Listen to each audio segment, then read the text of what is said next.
at Thrifty Notion to share the third video in our holiday series for 2022.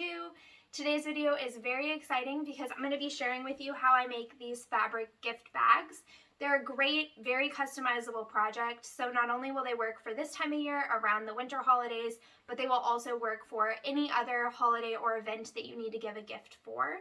Before we jump into that, I just want to say if you're new to who we are here at A Thrifty Notion, we are primarily a secondhand and dead stock fabric store located in Ogden, Kansas. And as mentioned, we do primarily sell dead stock items, but we do offer a small selection of consciously curated new items as well. So jumping right into today's project, this example bag I have here is one that I made a while ago with a scrap of this really fun multicolored iridescent textured fabric that we had at the shop. It's funny because I was looking at this and I was like, what would you make out of that fabric? And then we talked about making gift bags and I thought it would be a really good one. To me, this would be a good bag for a birthday gift or even an alternative to an Easter basket because of the pastel colors.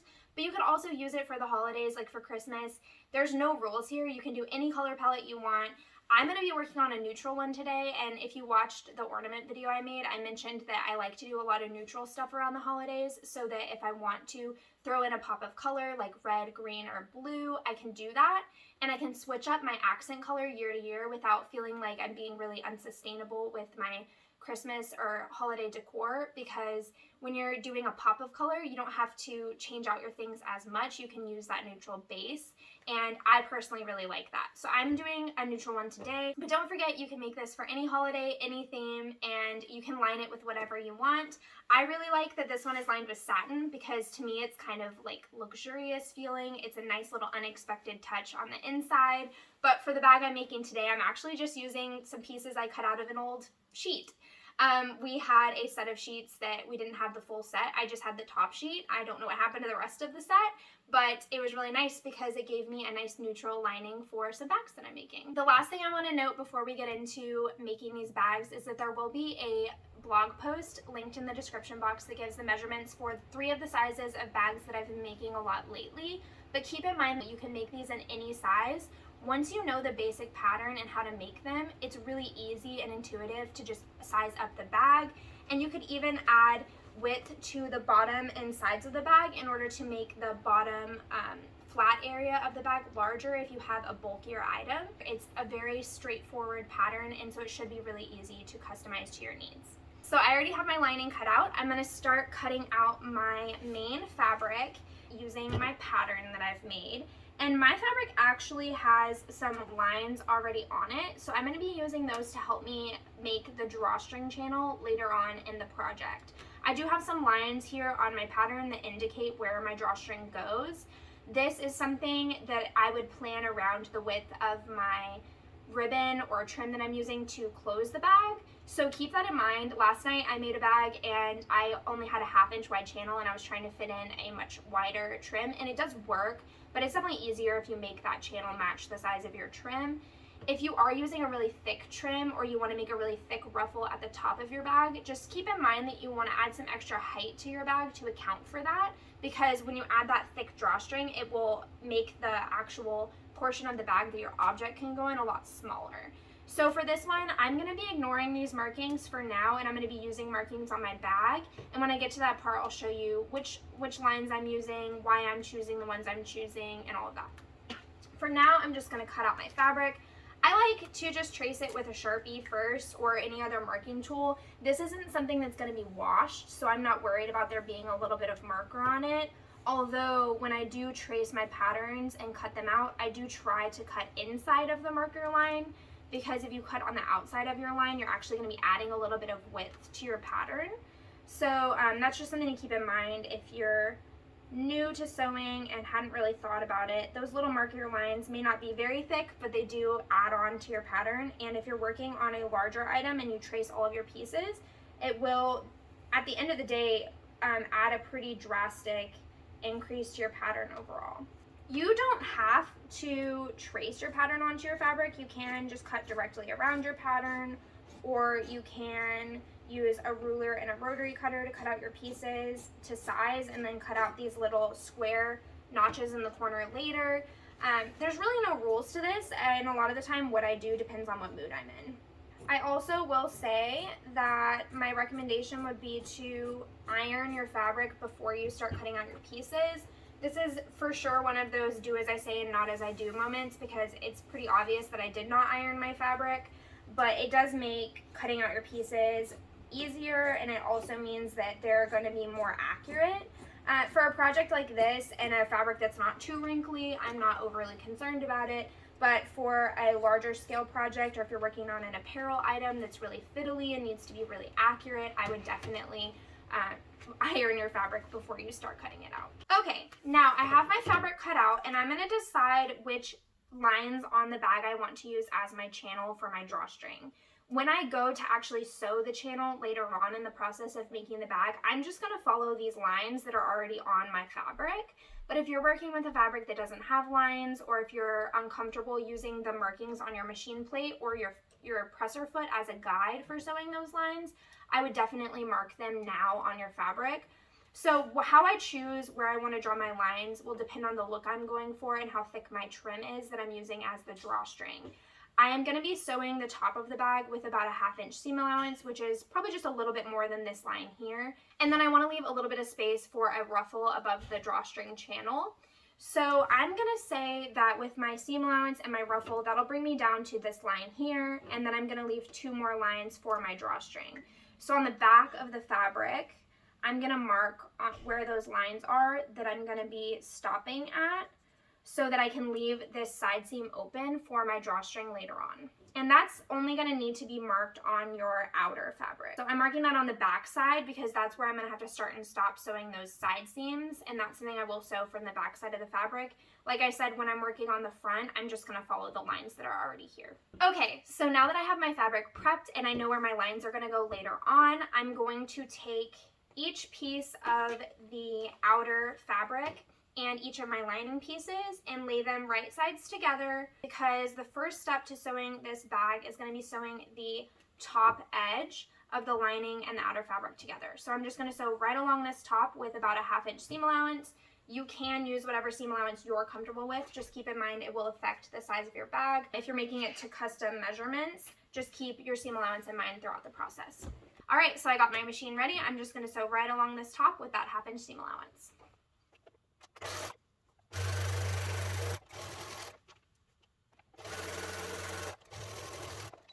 Don't forget to backstitch at the front and end of all of your stitch lines so that they are secure and won't come undone.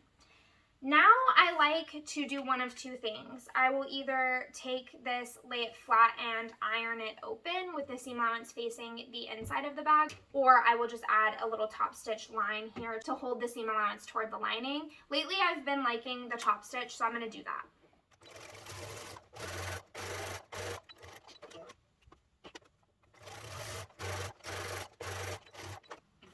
Now that both of these are ready to go, I will take my 2 sides of the bag and face them right sides together, making sure to line up these top seams as nicely as I can. You'll notice that I haven't really been using pins for this process yet, and that's because when I'm sewing short straight seams, I don't really like to use pins. I find that I have good control over those straight seams, those short seams, without them. But when I'm doing something fiddly like this, trying to make sure that this part stays lined up really well, I will add pins to that section just to make sure that it stays together while I'm sewing the rest of the seam. So now that I have my pins in place, I'm going to be sewing down the side seams of the bag. And I'm going to be sewing from the side that has my markings for the drawstring channel to make sure that I don't sew over that section. What I'll do when I sew these side seams is start at the bottom on one side, back stitch, sew all the way to that marking, and I'll usually slow down when I start to get close to the marking to make sure I don't pass it.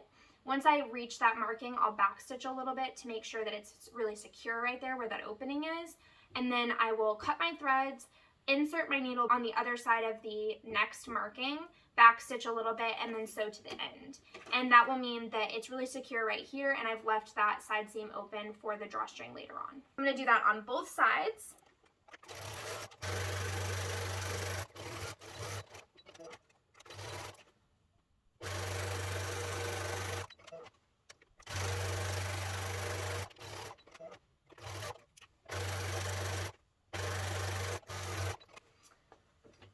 Alrighty, my side seams are sewn and I left this opening right here on either side. The next step is going to be sewing up the bottom of the bag.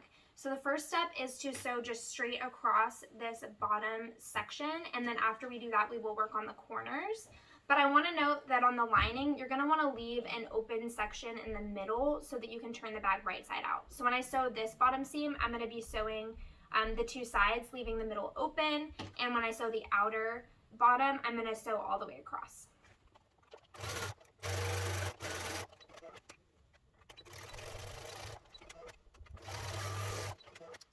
So you can see here that I have this opening, but the sides are shut. And then to work on these corners, what you're going to do is put a hand on either side of the bag, so one underneath and one on top, and pull those sides open. And then go down to where the side seam and the bottom seam meet, and pin those with the seam allowance facing in opposite directions. So once you have them all lined up, you're going to have this little tiny straight seam right here across the corner, and we're just going to sew right across that. When you're pinning, to make sure that your seam allowances are going in opposite directions, I like to pin all four corners around the bag, the two lining and the two outer corners, all at once before I sew them, to make sure that when I have the seam allowance on the bottom going one direction, I can make sure that it's going that same direction on the other side so that there aren't any twisted seams.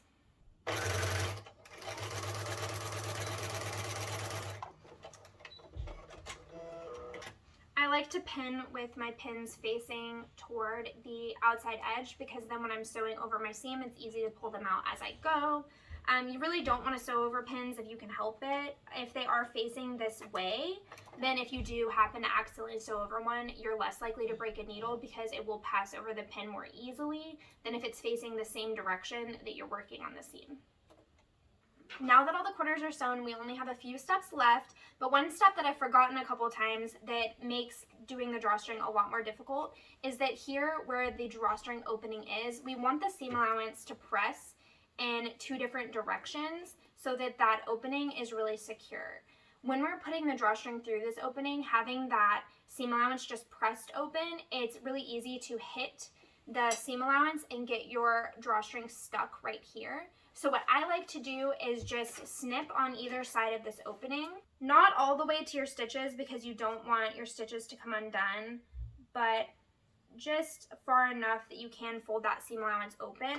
So I like to just take a really thin line of hot glue across that opening section in between the snips that I just did and fold it open.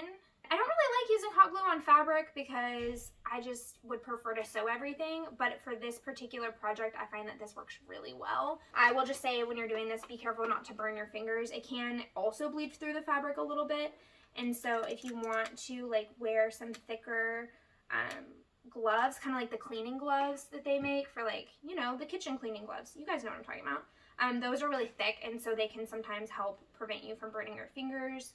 But it really depends on what fabric you're using. Mine didn't seep through at all. That just makes a really nice clean opening so that later on when we're doing the drawstring, we don't have trouble getting the drawstring through those edges. So I'm going to do the other one real quick. So the next step for the bag is to take the opening in the lining and pull all of it right side out.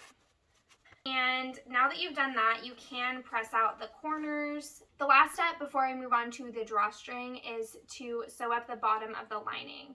A lot of people will do this by hand because they can make it more invisible that way, but because this is on the inside and in the bottom of the bag, I'm not worried about it, and I like to just sew them by machine. So I press in the seam allowance and fold it nice and neat, and then I'll stitch really close to the edge of that fold to keep it all together.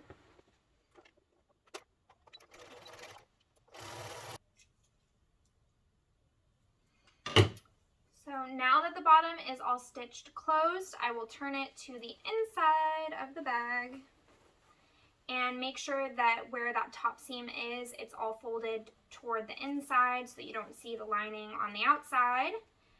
And then I will do a top stitch above where our channel is. So on mine, I'll be doing it right above this line right here, and that's what will add the little ruffle effect above your drawstring.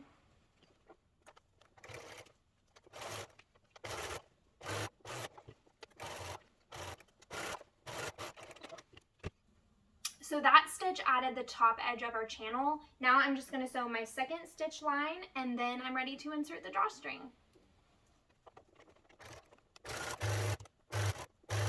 To measure out how much drawstring you need, you're going to want to use at least triple the width of the bag, because the drawstring will go through the bag like this. And so you want at least the width of the bag plus half the width coming out this side to tie your knot and have that little bit of excess. So when you have 3 times the width, that gives you the amount that you need once it's folded in half. And on this bag, that looks pretty good. I'm going to add a little bit extra just to have extra room to tie the knot, because that will, you know, shorten the drawstring length. And then after you do that, you're going to need 2 of these. To put the drawstring into the bag, I like to use a safety pin. So I'll just attach that to the end of the drawstring and start on one side, putting it through that channel we created. And what you'll do with the first drawstring is take it all the way around your bag, coming back out the hole that you started in.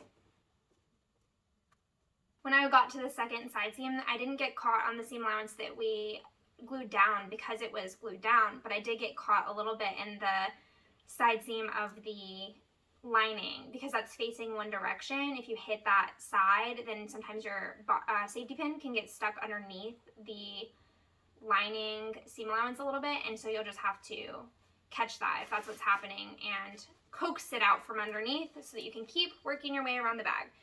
So once we come out the other side, you'll just take both ends of your drawstring and tie them in a knot.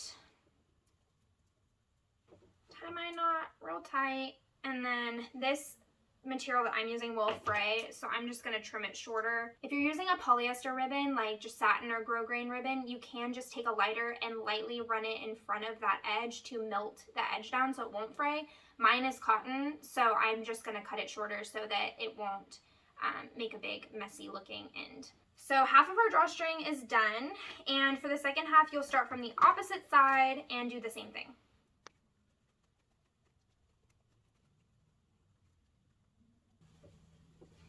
Got to tie off this second drawstring. With that, the bag is finished. I hope you enjoyed learning about how to make these. Don't forget, they are fully customizable. You can make them any size, and one thing that I will note is that when I'm working on a lot larger bag, I do like to do a thicker ribbon and a thicker ruffle at the top just to make it look a little bit more proportionate. But of course, it's always up to what materials you have on hand and your personal preference. I cannot wait to see what you guys make. If you make these, please tag us on Instagram. Our account is linked below, and it is at Thrifty Notion.